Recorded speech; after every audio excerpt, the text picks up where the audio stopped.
CNN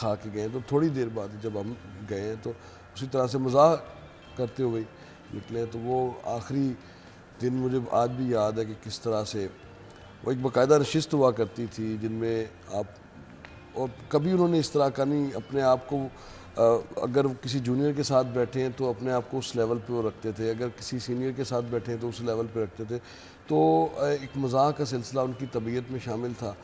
تو ایک ایسا بڑا نام جس سے آج ظاہر ہے صحافتی طور پر بے شمار ان کے جو، اگر کرائم کی بیٹ کے حوالے سے بات کریں تو بے شمار ان کے شاگردوں کی ایک لمبی فہرست ہے جو آج کامیاب کرائم رپورٹرز ہیں. تو بس اللہ تعالیٰ غریق رحمت فرمائے، ان کی کروٹ کروٹ ان کو جنت الفردوس میں اعلیٰ مقام عطا فرمائے. ماہ سیام ہے اور نبی رحمت کے صدقے اللہ تعالیٰ ان کی منازل آسان رکھے. یہ ان کے لیے اب دعا ہے. بحیثیت مسلمان ہم سب لوگوں کا ایمان ہے کہ اس جہان فانی سے سب نے جانا ہے، لیکن بڑی چیز یہ ہے، بڑی دنیا مٹیریلسٹک سی ہے، جب کوئی چلا جاتا ہے تو اس کو کوئی یاد نہیں کرتا. لیکن عرفان نے بہت بڑی بات کی کہ شاید ہی کوئی لمحہ ایسا ہو، شاید ہی کوئی دن ایسا ہو کہ اسد سعید صاحب کا ذکر نہ ہوتا ہو. تو میرے خیال سے یہی چیز ہوتی ہے جو آپ دنیا میں جاتے ہیں تو واپس چھوڑ جاتے ہیں کہ کوئی آپ کو اچھے الفاظ میں یاد کرتا ہے. تو میرے خیال سے ہم سب لوگوں کو کوشش کرنی چاہیے کہ کچھ نہ کچھ اپنی زندگی میں ضرور کریں کہ آپ کے اس دنیا سے جانے کے بعد آپ کا نام رہ جائے، آپ کو لوگ یاد کریں. وہ کسی کے ساتھ کچھ اچھا کر کے بھی کر سکتے ہیں، کسی کے ساتھ کوئی نیکی کر کے بھی کر سکتے ہیں، کسی کو کچھ سکھا کر بھی کر سکتے ہیں. سو اللہ تعالیٰ ہم سب کو کچھ اچھا کرنے کی توفیق عطا فرمائے. آج کی ٹاپ سٹوریز کی طرف چلیں گے. جی خبریں کیا ہیں؟ سب سے پہلی خبر، ناقص کارکردگی میں لیسکو سیر فہرست، کمپنی کو ایک سال میں 45 ارب کا نقصان ہوا ہے. جی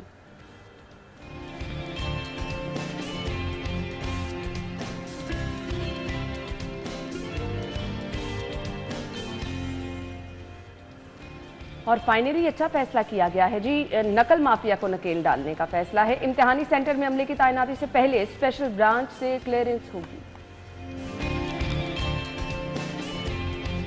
لاہور کی مارکیٹوں میں کاروباری مراکز میں 400 کیمرے نصب. پنجاب پولیس کے شہریوں کی حفاظت کے لیے بڑے اقدامات. اور پنجاب میں چینی باشندوں کی سیکیورٹی کے لیے کیا کیا جا رہا ہے یہ بھی بتائیں گے.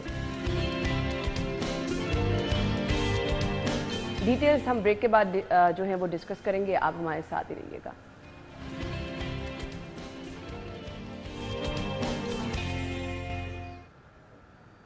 Welcome back. اور کچھ اداروں کی اگر کارکردگی دیکھیں تو اچھی کارکردگی کا ہمیشہ ذکر ہوتا ہے، اپریسیشن دیکھی جاتی ہے. لیکن یہاں پر ہمارے ہاں تو الٹی گنگا بہتی ہے. ہمیشہ جب کارکردگی کی بات آتی ہے تو ساتھ ناقص ورڈ لکھا ہوا آتا ہے. اور اس ناقص کارکردگی میں لیسکو ہمیشہ سے سر فہرست ہے، رہا ہے اور انشاءاللہ رہے گا بھی، کیونکہ آگے جو مسائل کا سامنا ہے وہ آپ سب کے سامنے ہے. ٹرانسفارمر بھی خراب ہوں گے، اوور بلنگ بھی ہوگی، بجلی چوری بھی ہوگی، اور لیسکو کچھ نہیں کر پائے گا، صرف آپ کو زیادہ بل ہی آئیں گے. ایک سال میں 45 ارب روپے کا نقصان ہوا ہے. راؤ صاحب دیکھیے، میں ابھی یہ پہلی سٹوری تھی تو میں اس کی ڈیٹیل میں پڑھ رہا تھا، شاید سپرا صاحب کی یہ سٹوری ہے. اور اوور بلنگ کے حوالے سے تو ہم جانتے ہیں کہ لیسکو کے ماشاءاللہ لیسکو کا کوئی ثانی نہیں ہے اس حوالے سے. تمام ڈسکوز میں سے سب سے زیادہ جو شکایات ہیں وہ لیسکو کی جانب سے ہیں، لیکن اس کے باوجود 45 ارب روپے کا خسارہ. ایک بڑی رقم ہے. یہ جو 26 ارب روپے کی بجلی سسٹم سے بھی غائب ہوئی ہے اور پھر 32 ارب روپے کا نقصان اٹھانا پڑا ہے، یہ آخر گیا کہاں پہ؟